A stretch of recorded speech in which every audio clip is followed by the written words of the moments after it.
So the global tech outage on Friday grounded flights, disrupted banks, hospitals and businesses around the world. To explain what happened, whether there will be more, how we deal with this, and what the future looks like, is Director of Strategy, Operations and People at G5 Cybersecurity USA, Gavin Dennis. Good morning. Good morning. How are you? Good to see you. All right. Boy, we are in the age of tech era. My daughter would say we're in our tech era, which is really good and also really bad. And on Friday, we got a taste of what happens when things go bad. Can you give us an idea, first off, of what happened? So CrowdStrike, a cybersecurity company, they provide a very fancy antivirus software, or anti-malware software, typically considered as an EDR, endpoint detection and response. And what happened is they pushed an update that caused multiple Windows systems to crash, 8.5 million Windows systems to be exact, around the world. So there was a bug in their software update for their anti-malware software, and that caused the entire Windows system to crash for companies or anyone that was using their particular anti-malware solution. How did they never find the bug? I mean, before they pushed it. And that's the thing, that's the catastrophe, because typically there's a QA process that all of these things go through to ensure that bugs are not pushed, but something definitely went wrong in this scenario, and it was pushed to millions of systems around the world. So you said, tell me what you said at the top again about who it happened to, the people who use that kind of system? Yes, primarily businesses, because it's mostly used on a commercial scale. So companies use this to protect their systems from malware, including things like ransomware and all of the different viruses that you would hear about over the years, right? And so primarily companies are the ones that use this type of software, not your typical home user. Yeah. So thousands of businesses, buy it, roll it out to all of their thousands of PCs, and that faulty update was pushed to their systems for this particular security software, and that caused the entire Windows system to Stupid question. crash. How you know that? How do I know that? That's what happened. So it was published. It was published in the media. Okay. So lots of details have come out, and especially because of how significant the issue is, people need to give answers. Yeah, but the other question is how them knows that did cause everything. You know what I mean? So they did their investigations, right? So as a cybersecurity company, what happens is whenever something like that goes wrong, there's what's called an incident response process. And that process means that you figure out what's wrong, you try to contain the issue, etc. And as part of the deployment, they would have some amount of logs that would tell them that something has gone wrong with their software update.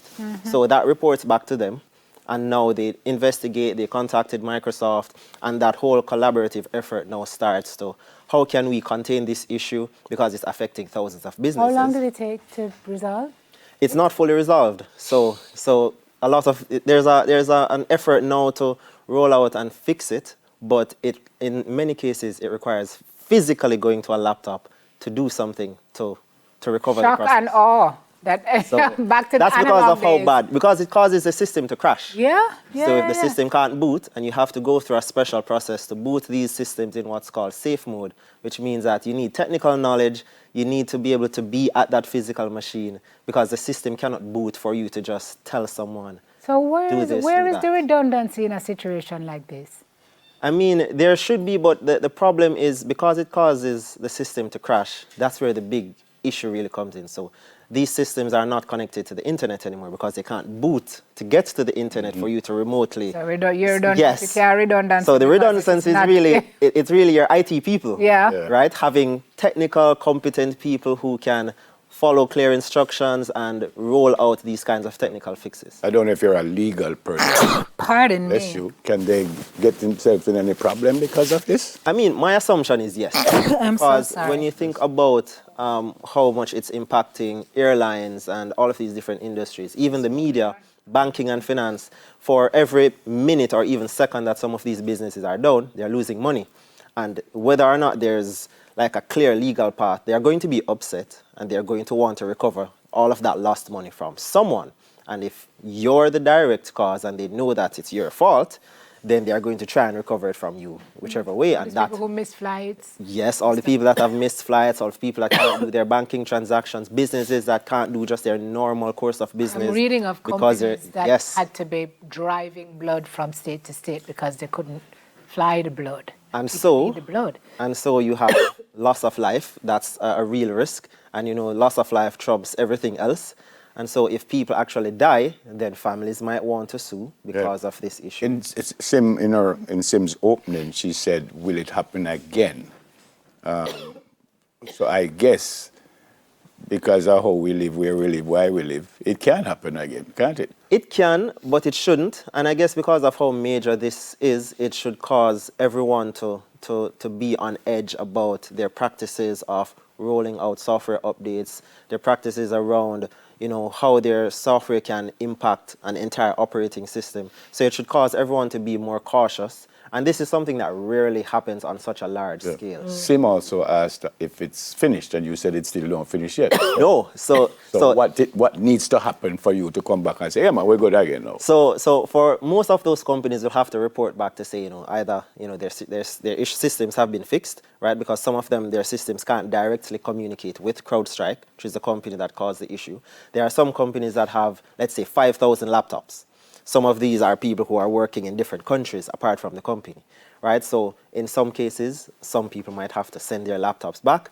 You'll have employees who are going to say, well, it's company policy that I shouldn't do anything administratively on my PC. And because I can't access the PC, you need to communicate with that person to say, hey, you need to log in here, you need to delete this file, etc., to make the system work again, right, as part of the fix.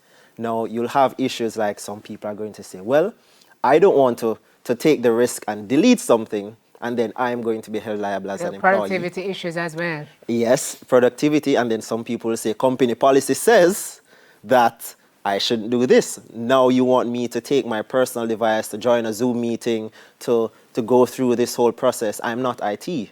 So if people, you know, there are different obstacles that they will have, but mostly it's because someone has to physically go to all 5,000 machines and make the change. So, go ahead. Go on. I was going to say, so in your opinion, when will it be fixed? I think realistically, for most people to, or most companies to say that they're back to normal, I think it will take a few months. Months? Months, because there are some companies that have thousands of machines. And so if you think about an IT team of maybe 5 or 10 people, but they have thousands, 5,000, even 10,000 laptops that someone has to physically stop and walk through a process to do the recovery, right? It's going to take some time, some logistics. Some laptops might have to be shipped back because there are some people who might hold the company policy. They might hold a hard stance to say, company policy says I should not do X. Did this shock you? It did because of the scale, right? These bugs, their bugs are pushed all the time, but in this case, the bug caused the entire Windows operating system to crash. So it was a very, very serious bug. And so we haven't seen a bug like this on such a large scale. And because of how, I guess, interconnected we are now, everything is relying on technology, as you see how badly things are affected. So we need to go back to the Pony Express. That may I say, Yeah, how do we prevent this from happening again? Well, we'll have to have Checks whole and companies more accountable for things like this. So companies have to also practice to do proper checks as part of their software deployment. We also need to have regulations and such in place because when things like this happen, there needs to be some type of consequence so that it won't happen again, or there'll be a significant consequence on them. And it must be heavy enough because some companies have a lot of money to spend and they can just pay a fine and go back to their old ways, right? So it has to be significant enough that it will deter people or companies from causing something like this to happen, and also for the ones who may have already gone through it, for them to not, end up back in the same spot. Very well explained, Gavin. Thanks for coming. Pony Express Post Office. Mister, you want to send a letter? Ask the donkey to do it. Yep. It's not Pony right. Express. Yeah. All right. Thanks, Gav. And then, of course, all people like me when we're not into tech. Well, see why we know it, right? They say tech with. Tech can go home. Director Strategy Operations and People at G5 Cybersecurity USA, Gavin Dennis. When we come back, Tesha Allison tells her inspiring stories. Stay with us, please. Soon come.